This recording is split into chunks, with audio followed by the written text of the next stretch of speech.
Las Fuerzas Armadas en Myanmar tomaron el poder con un golpe de Estado este lunes. El relator especial de las Naciones Unidas para el país pide sancionar por parte de la comunidad internacional a los actores de este golpe de Estado. El reporte es de José Levi desde Jerusalén. Adelante. Ya son décadas que en Myanmar se lucha por la democracia. En este caso, el golpe militar fue anunciado por la televisión.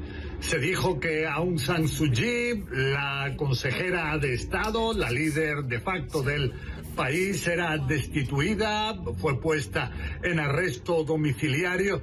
Todo esto cuando también fueron destituidos 24 ministros, viceministros. También se sabe de decenas de personas que fueron detenidas. Todo esto porque en el ejército rechazan los resultados de las elecciones generales que se realizaron en Myanmar en el pasado mes de noviembre y en las cuales Aung San Suu Kyi ganó aparentemente de manera muy clara. Ellos aseguran en el ejército que es necesario ahora preparar nuevas elecciones, reelegir un nuevo comité electoral que las verifique, y todo esto genera enormes sospechas. Lo que sí es que Aung San Suu Kyi es una persona que recibió el premio Nobel en el año 1991 por su lucha por la democracia en Myanmar, 15 años de arresto domiciliario. Lo que sí es que posteriormente, cuando ya era la líder de facto del país, hubo las masacres que se realizaron aparentemente contra la población minoritaria musulmana de los Rohingya. Hubo cientos de miles de personas que tuvieron que abandonar Myanmar, hubo miles de muertes y en ese caso Aung San Suu Kyi defendió a el ejército. Pero todo esto no impide que ahora las muestras de solidaridad de la comunidad internacional con Aung San Suu Kyi sean generales. Se exige su liberación y se exige que de manera inmediata se devuelva la democracia a Myanmar. José Levi, CNN, Jerusalén. Y la pregunta, entre muchas otras, es: ¿qué puede hacer realmente la comunidad internacional? Eso más, le preguntamos hoy a Yadira Gálvez, profesora del Centro de Relaciones Internacionales de la Facultad de Ciencias Políticas y Sociales de la UNAM en México. Muy buenas noches, gracias por acompañarnos, Yadira. ¿Qué es lo que puede hacer realmente que sea contundente, que se transforme en hechos la comunidad internacional con este golpe de Estado en Myanmar? Muy buenas noches, María Alejandra, un gusto saludarte. Y sin duda la pregunta acá es: ¿qué hacer que realmente tenga un impacto directo en el ejército de Myanmar y frente a este nuevo golpe de Estado que sin duda rompe la frágil democracia del país? Por un lado, se ha pronunciado ya Estados Unidos con la posibilidad de establecer sanciones económicas, y por otro, los distintos miembros de la comunidad internacional que han llamado a restablecer la democracia, pero estamos además en un contexto internacional donde todos los países están inmersos en la dinámica de la atención de la gestión de la crisis de COVID, lo cual complica mucho más la situación en el sentido de tomar decisiones, y hay que tomar decisiones muy rápido. Y bueno, ya hizo un llamado el secretario general de la Organización de las Naciones Unidas, pero es fundamental que se pongan en marcha una serie de acciones, entre ellas una posibilidad es un bloqueo económico al país. Yadira, esto era un gobierno civil que pues compartía el poder con el ejército, un ejército, por cierto, muy poderoso a lo largo de los años.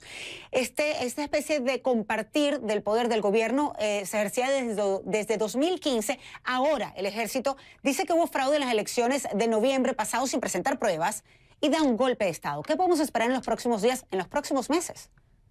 Una situación muy compleja en la medida en que nunca se logró consolidar la transición a la democracia de Myanmar, y podemos decir que se trataba de un gobierno que estaba literalmente bajo una parte del control de las Fuerzas Armadas, es decir, una especie de grandes prerrogativas de los militares que llevaron precisamente a la lideresa a determinados momentos, podemos decir que ceder en términos de, por ejemplo, la matanza contra los Rohingya, ¿no? Entonces, acá lo que tenemos que entender es que el ejército es muy, muy fuerte, no había una democracia plena en el país, y es altamente probable que sin una presión real de la comunidad internacional, esto se mantenga, podemos prever un incremento en las violaciones de los derechos humanos y las libertades fundamentales, considerando el denominado estado de emergencia, y que, bueno, las cosas regresen a un estado donde los militares decidan o controlen esta parte de los ejercicios de las libertades democráticas, comillas,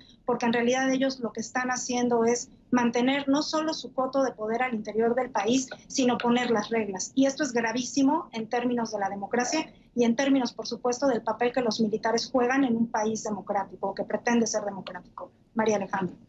Totalmente, porque estamos hablando no solamente de la posibilidad que este país se pudiera retornar la democracia en algún momento, sino también del respeto a los derechos humanos. Estabas mencionando, por ejemplo, estas minorías étnicas en Myanmar, como la musulmana Rohingya, esta investigación que hace la ONU sobre el asesinato de miles de ellos en 2017, más de 3 años después, todavía no se tiene pues ya una respuesta definitiva de lo que allí sucedió, y la líder era criticada muchas veces, sobre todo porque ante la Haya defendió en parte a estos militares, pero algunos dicen que era para tratar de buscar ese equilibrio, cierta armonía en el gobierno.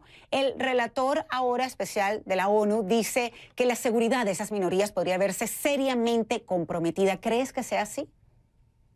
Mucho más comprometida de lo que ya de por sí estaba. Bangladesh es un país que ha recibido muchísimos refugiados, precisamente Rohingya, y en este momento el problema es que las libertades de todos los ciudadanos y todas las personas en Myanmar está comprometida, pero particularmente de estas etnias que no pertenecen a la mayoría y que han sido históricamente replegadas, pero sobre todo en el marco de la denominada transición a la democracia, se empezó a notar este papel del ejército orientado, y Naciones Unidas y el relator especial lo señalaba, a una especie de limpieza étnica que es sumamente preocupante. El problema aquí es que tenemos que entender que el punto de partida se encuentra precisamente en el tipo de transición que no terminó ser nunca una transición a la democracia, es decir, un gobierno totalmente tutelado por el ejército, un gobierno que estaba atado de manos en muchas de las decisiones, por parte precisamente de un ejército prácticamente independiente, con amplios márgenes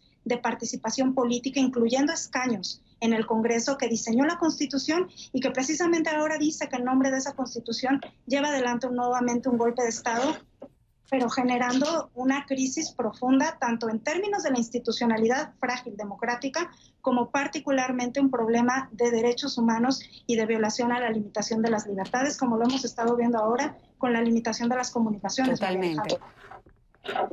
La líder y otros líderes políticos, por cierto, están detenidos. Ciertamente ella soñaba, estaba trabajando en esa transición a la democracia, soñaba con Myanmar, un Myanmar democrático. Ahora el ejército dice que van a haber elecciones libres y justas. Pero ¿qué pasa si el resultado no es de su agrado? ¿Se puede confiar en que realmente van a respetar la voluntad de los electores si no lo hicieron ahora con las pasadas elecciones de noviembre? No, por supuesto que no. Si no lo hicieron en un marco donde había muchas más libertades y seguimiento por parte de la comunidad internacional, el gran problema ahora es ver qué condiciones va a poner este ejército para generar un nuevo proceso electoral, y además en qué condiciones los partidos políticos se van a presentar a esas elecciones, porque claramente el problema acá es el triunfo de la Liga Nacional por la Democracia en una mayoría parlamentaria que incomodó muchísimo al sector militar, y efectivamente la caída de su partido, el partido cercano al sector militar. Entonces, es muy difícil pensar que en buena voluntad va a haber... Y la presión internacional, Yadira, sería clave en este caso, pero como tú bien decías anteriormente, acotabas, pues también está el mundo lidiando con una pandemia. Vamos a estar atentos a lo que sucede en Myanmar. Muchísimas gracias por acompañarnos esta noche, Yadira Galvez, profesora del Centro de Relaciones Internacionales de la Facultad de Ciencias Políticas y Sociales de la UNAM, acompañándonos desde Ciudad de México. Muy buenas noches. Muy buenas noches, Alejandra. Gracias.